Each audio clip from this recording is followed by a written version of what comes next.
What important days can you remember? I'm sure you remember that sort of Sundays are a bit special, a bit different to the rest of the week. I'm sure you can remember when your birthday is. Lots of us will remember that Christmas Day is on the 25th of December.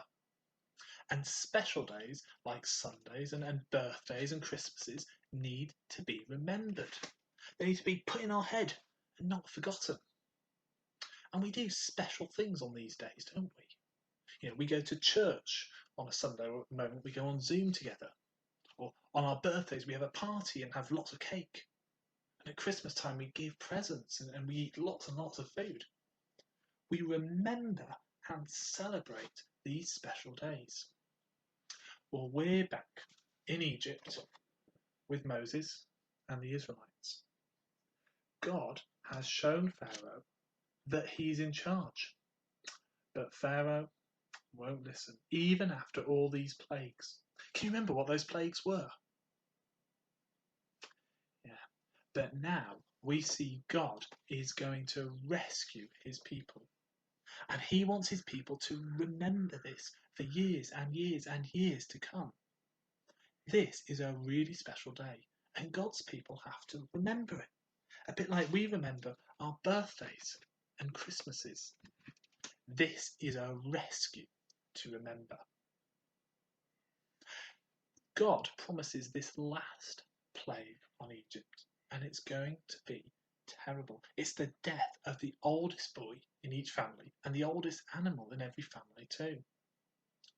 It's a horrible thing, but God's going to use this to rescue the Israelites. But he gives it some strange instructions to the people. They need to find the right type of lamb. A boy sheep, 1 year old, and then look after it for a few days. And then kill it at a particular time. Then they have to do something special with its blood. They have to paint its blood over the doors of their houses and round the sides of the houses too. Paint all this blood round their houses. A bit more, there we go. Then they have to cook the whole lamb and eat a special meal with special bread and wear the clothes they wear when they go on journeys. It sounds a weird rescue plan. Think of the rescues you see in films or read in books. You see the goodie getting a team together, and together they go and beat the baddie in a battle. Or the hero charges into the castle, kills the monster, rescues the princess looking all brilliant and strong. But this rescue isn't like that. God's the one doing the rescuing, and the people have to trust his words. Trust that if they obey God, they will be rescued. God says, when he sees the blood of the lamb on the doors of the Israelites' houses, he won't kill anyone in that house. He says, when I see the blood, I will pass over you.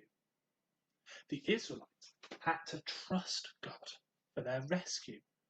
Trust that because the lamb died, none of them would. And they did trust. They did what God said, and God kept his promise, and the Israelites are safe. But imagine how scary that night must have been. God came and killed all the Egyptian boys. And that's it. Pharaoh says, leave my people, you and the Israelites. Get out. Go. Imagine how the Israelites felt. They'd been rescued. They weren't slaves. God had kept his promise. And quickly they get ready to go. And the Egyptians were giving them gold and silver as they go, just like God's promised. This was the rescue. God had rescued his people. And while all this is happening, God is making sure that this is remembered in the future. This is the big moment that the Israelites will remember forever. It's going to change them. It's going to be the thing everyone knows. God gives Moses instructions as to how they're to remember this. Remember the special meal every year. Every year have a special week when you remember what happened and you don't eat any bread with yeast in. Remember the flatbreads that they had to eat when they left Egypt. The firstborn animal must be sacrificed to God. And the oldest son in the family sort of belonged to God. All of this was to remember the rescue. Remember what happened. Remember God, the Lord, the rescuer. This was done every year, just like we celebrate Christmas and Easter every year. Just imagine, a few years later, when the Israelites are out of Egypt, they're wandering around, and they're getting ready to celebrate and remember. And one of the little ones, maybe about your age, sees mum and dad getting ready for this Passover celebration. They're going, "What are you doing, Dad? Why are we doing this, Mum? What's it all about?" I'm sure you'd ask a question like that. What's going on? What does this all mean? God knows that you kids, you're great at asking questions. And he tells the people that when your children ask you, tell them what this celebration is all about. Pass it on to your children. Pass on the message so that they'll pass it on to their children and their children and their children and so on and so on. So that all of God's people will remember how God is strong and powerful and keeps his promise and rescues his people. But so what? What does this mean for us? We don't kill lambs now. We don't paint blood on our doors. So what does this story mean for us? Well, this story is a sign pointing us forward to Jesus. When Jesus died on the cross, Jesus was perfect. Just like the lamb had to have nothing wrong with it. Jesus was killed without any of his bones being broken, just like the lamb was. Jesus' blood protects people who trust in him from death, just like the lambs did, remember, painted on the doors. We all deserve to be punished, like God punished the Egyptians because of our sin. But if we trust in Jesus, God sees Jesus' blood and won't punish us. The Israelites were rescued because they had blood on their doors. We're rescued if we're trusting Jesus' blood on the cross. Jesus knew this was going to happen and that he was going to rescue people by dying. And when he was celebrating the Passover meal with his friends just before he died, he said that all of this was pointing to him, that he was the better lamb. He was going to bring an even better rescue. And we need to remember this if we're trusting in Jesus. We need to remember Jesus' rescue and Jesus dying for us. Our rescue is even better to remember. That's why in church we do communion when we share bread. And why? Because that's what Jesus told his friends to do, to remember him. And when we have communion, we can say thank you to God for rescuing us. Saying thank you to him is so important.